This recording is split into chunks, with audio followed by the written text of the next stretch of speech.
Ребятушки, hello, как говорится, приветствуем вас на Кольском полуострове, берег Баренцева моря, 140 километров от Мурманска. И вы такие, 140 километров, неплохо, интересное местечко. Между прочим, это один из самых северных глэмпингов в мире. Сяду-ка я в тачку от Питера вжик до Мурманска, и там еще 2 часа. Не тут-то было. Чтобы добраться сюда, мы проделали целое путешествие. Сядьте поудобнее, сейчас покажем, как это было.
Ну так, ребятки, короче говоря, было интересно, но доехать можно намного быстрее. Мы делали остановок 5 или 6, пили минут 40 чай с этими вот кулебяками за 180 рублей.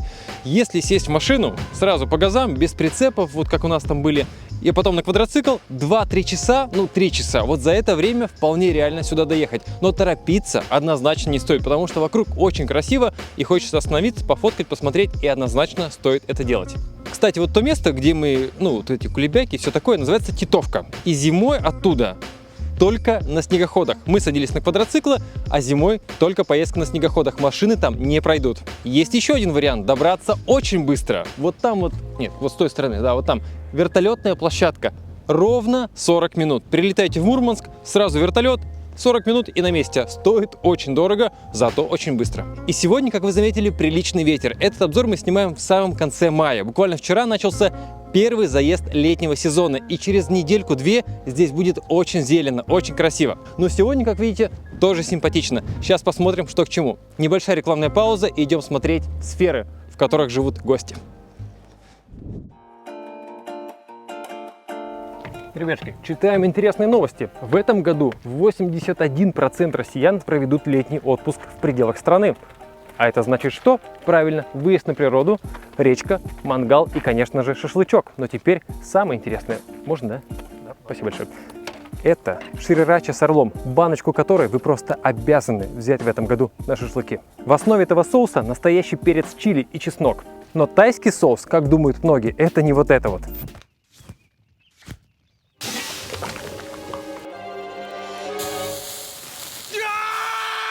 У этого соуса свой фирменный оттенок, и вкус мяса отлично чувствуется. Купить такой проще простого. Продается на Озоне и Wildberries. Цены, кстати, очень приятные. Но если у вас свое летнее кафе, ну, как вот там вот, специальная ссылка на закупку оптом тоже внизу. Шрирача с орлом – это настоящий четкий соус к мясу. Специальная ссылка уже внизу. Продолжаем. Ну, сейчас, 5 минут и продолжаем. Так, парни, где моя порция? Ребятки, огромное спасибо, что посмотрели. Специальная ссылка внизу. Место, в котором мы находимся, называется Китовый берег. Открыто в июле 2021 года и работает круглый год. Перед нами классический глэмпинг, что означает возможность отдохнуть на природе, но при этом с комфортом гостиничного номера. На первый взгляд все это выглядит как-то вот так простенько, бедненько, какие-то сферы, купола. Но организаторы заявляют, что там, в этих сферах, это и есть фактически отдельный гостиничный номер, комфорт 4-звездочного отеля. Всего здесь 15 сфер. Каждая сфера, повторимся, это отдельный гостиничный номер. Давайте уже пойдем, прям прохладно. Посмотрим, что внутри.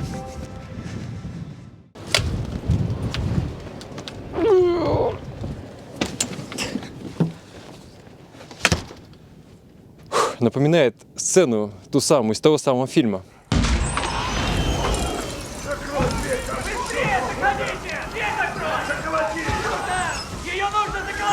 Но кроме шуток, повторимся, это самое начало сезона, буквально 2 недели, и будет очень хорошо. Но зимой ветер бывает тоже дует, имейте в виду, вы на природе, надо быть к этому готовым, но в этом что-то есть. Первое впечатление – очень тепло. Вот там прохладно, ветер, здесь тихо и тепло. 2 конвектора, еще покажем. Видим лестницу, не просто так. В этом номере могут разместиться 2 взрослых и 2 детей, или 3 взрослых. Проблема, да? Никакой проблемы нет.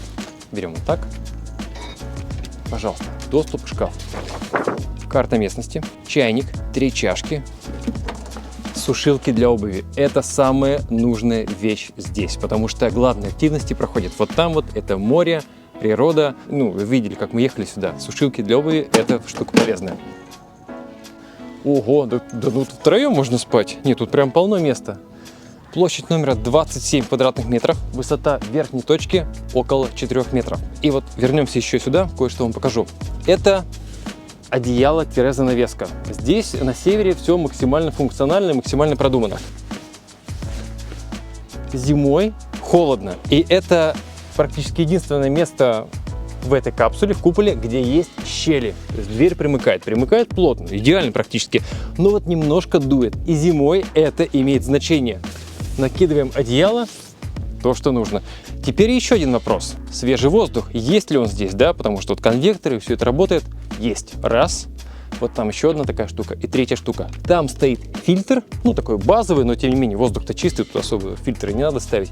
Воздух идет отсюда. Кровать двухместная, очень широкая. Можно разделить на 2 половинки, будет твин номер классический, то есть одна кровать здесь, одна кровать тут. Шторки закрываются. И вы обратили внимание, что они недостаточно плотные. Прямо сейчас плотные шторки в пути. Были уже, так сказать, пожелания. Плотные шторки буквально со дня на день привезут, и будет темно. Идем смотреть ванную комнату. Это самое интересное. Это прям настоящая комната.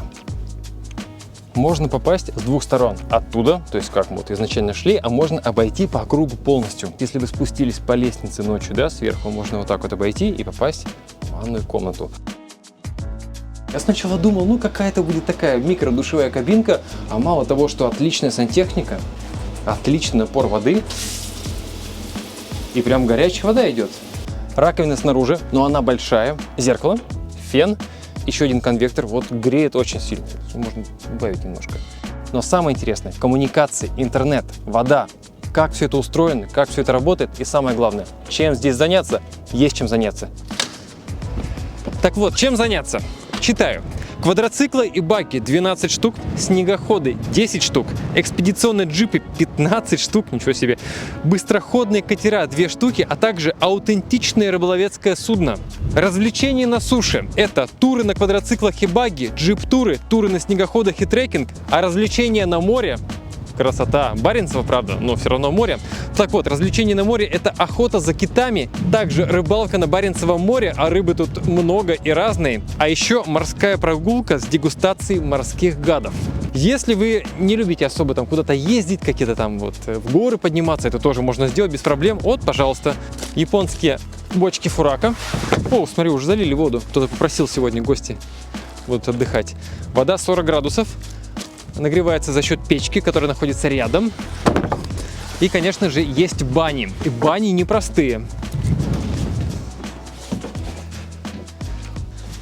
Жалко, что у меня нет инстаграма. Так можно было бы селфи напилить на пару месяцев вперед.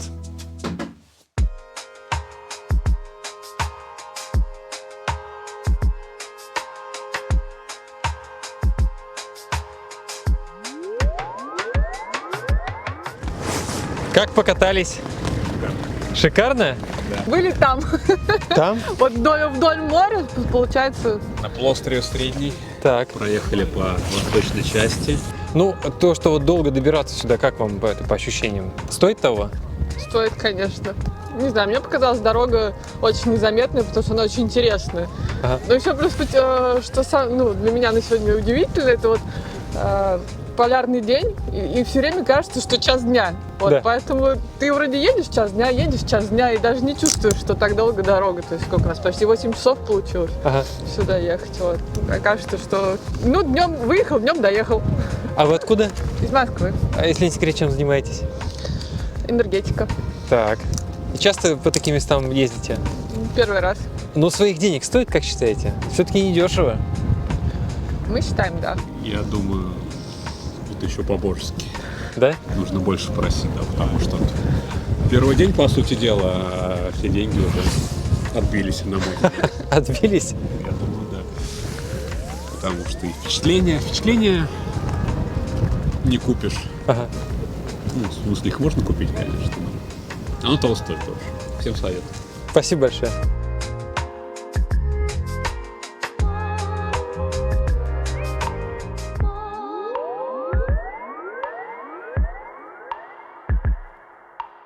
Здравствуйте еще раз. Здравствуйте. Расскажите нам, пожалуйста, как все это строилось и сложно ли это было? Строилось это в кратчайшие сроки. Конечно же, сложно. Сюда добираться тяжело. Плюс была поставлена задача не нарушать природу. То есть мы не должны влезать ничего, не копать, никаких там выемки грунта, ничего. И нам это удалось, применив технологии. Так, какие? ФОП. Ну, во-первых, если вы заметите, у нас все коммуникации, они спрятаны в дорожке. Это вода, это электричество, это канализация. Сами шатры находятся тоже на подиумах, так называемые. Это тоже, они просто стоят на грунте. У нас была задача вот перезимовать. Так. Самому было страшно, если честно. Потому что здесь местная жительница пришла так вот, приехала, посмотрела так, сказала: сдует все, и уехала. Понятно. И после такого вот благословения я начал как-то волноваться. Ну, простояли, все хорошо, были ветра очень сильные. Здесь... Вот не сдувало купола? Нет, купола, у них хорошая аэродинамика, они хорошо себя повели. Ресторан заякорили, пропустили бетонные блоки, привезли, пропустили троса, и, в принципе, все выдержало, все хорошо. Электричество. Вот вижу там ярко-салатовую штуковину. Генератор? Ну, помимо этого есть еще 2 генератора, которые сейчас работают. Вот прямо сейчас? Да, И они вот где-то вот рядом с нами, да? Да. Ну, то есть тихо, их вообще не слышно. Ну, тоже это была проработка, потому что сначала это был как будто вертолет здесь рядом пролетал. Так. Мы сделали специальные глушители и все остальное. То есть мы применяли новые технологии. Так у вас что ни день, то какая-то вот задача, сверхзадача. Я сам с Ленинграда, да, и закончил первое мое образование, это станкостроитель. И я работал станочником там широкого профиля в одном из предприятий, там ЛМЗ наш. Ленинградский металлический завод. Ну и, собственно, и мне такая тоска брала, что это, елки-палки, это все, это моя жизнь. Это вот от звонка до звонка, там весь в масле, и вот болванки номер 4, болванка номер 5. А здесь постоянно развитие, здесь постоянно ты понимаешь, что вот она жизнь, настоящая жизнь. Спасибо большое за уделенное время. Кстати, прямо за нами находится главный шатер, также известный как глэмп-центр. Когда гости приезжают в Китовый берег, они первым делом попадают вот туда вот. Что там внутри? Сейчас посмотрим. 113 квадратных метров площадь этого помещения. Это и лобби, и ресторан. Вот эта вот зона работает 24 часа в сутки. То есть, если вдруг там полярный день, все-таки вы там не спится, можно прийти сюда, посидеть в тишине, поработать даже ночью.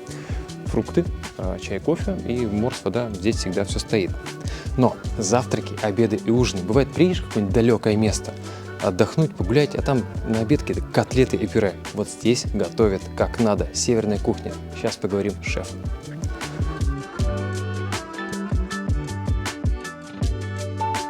Здравствуйте еще раз. Алексей. Да, расскажите, пожалуйста, как вы тут оказались, что тут происходит и где мы находимся? Ну, вообще мы на краю земли, на Кольском. Это на берегу океана, можно сказать. То попал сюда по приглашению бывшего работодателя моего с Красной Поляны сюда переехал. Как-то у вас очень такая серьезная география. Красная Поляна и Кольский полуостров.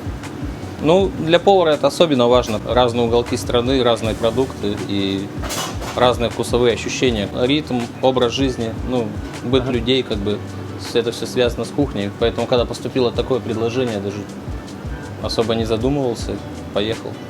А фишка в том, что у нас просто есть свежие продукты, ну, которые мы можем использовать. Это краб, гребешки, морские ежи, рыба. Все это, то есть утром ловится, вечером жарится. И просто это и дает ту изюминку, которая нравится гостю. У вас тут ночью светло, а бывает днем темно. Как в таких условиях работается? Ну вот эти условия, это вообще кайф по сравнению с тем, что было зимой. Так, То есть зимой, вот спустя только 2,5 месяца первый раз увидел солнце, когда сюда приехал. так. И это было вообще чуть ли не до слезы меня прошибло отчасти. То есть я увидел маленькую полоску света и побежал туда, на сопку поднялся, посмотрел это на солнце, вот, буквально 2 минуты. И все. Ну а сейчас то же самое, только наоборот. По поводу продуктов. Часть добывается здесь, Да. но большинство привозное. Молоко, допустим. Конечно. А если вьюга или проблемы с логистикой, как решаете вопросы? Ну, были моменты, да, что мы и на спичках готовили, ну, образно говоря. Так. Зимой снегоходы застревают. Ну, были, что есть гиды ночевали прямо в сугробе, а мы сидели без продуктов какое-то время. Но это было там пару раз. Но если сделать запас заранее, то минимальное количество там у нас всегда есть на персонал. И, Ага. ну, приходится как-то что-то выдумывать, хитрить. А тут растет вообще что-нибудь? Здесь Что можно есть? я собирал здесь мох, Мох да, Так. ягель, который едят олени. съедобный. Съедобно абсолютно. Его можно отварить и потом засушить с сахарным сиропом. Но Так. он будет как попкорн, как сладкая вата. Пожалуйста, на берегу куча этого водорослей. Вот я вам готовил, кстати, это, который морской Да. виноград называется. Какие планы на ближайший месяц? Ну, И месяц годы, я возможно. отрабатываю здесь. Так. И в конце июля я улетаю во Владивосток. Там Так. будет круиз на 42 дня. Буду там на корабле работать. Прям готовить там? Да. А тут кого ставите? А есть человек, который был зимой. Смена. Мой напарник, да. А будет так же вкусно? Я думаю, да. Я почти уверен. Удачи вам. И большое спасибо. Спасибо вам. Спасибо.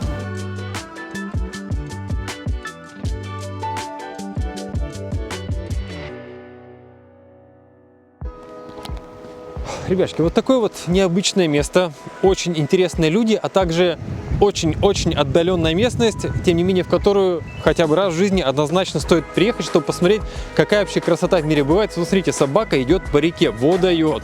Ее не снесет там? Перешла, нормально. Так вот, давайте поговорим о ценах. Самая минимальная стоимость, по которой, так сказать, можно тут приехать переночевать, 35 тысяч рублей в сутки аренда. Вот это вот экосферы, капсулы. Но ребята говорят, что гораздо выгоднее и правильнее брать пакетный тур, потому что 6 дней, 5 ночей, питание, все включено, а также каждый день какие-то интересные активности, в том числе охота на китов, в хорошем смысле, то есть посмотреть вообще на них, да, выйти вот туда вот в море на судне. 150 тысяч рублей на одного человека. 6 дней, 5 ночей. Даже баня включена. Вон там кто-то топит уже, отдыхает. Так что с удовольствием почитаем ваши комментарии. Многие бывали в таких местах и имеют что написать, есть чем сравнить. С удовольствием почитаем. Пожалуйста, будьте вежливы в комментариях. Желаем всем терпения и добра. Увидимся. Пока.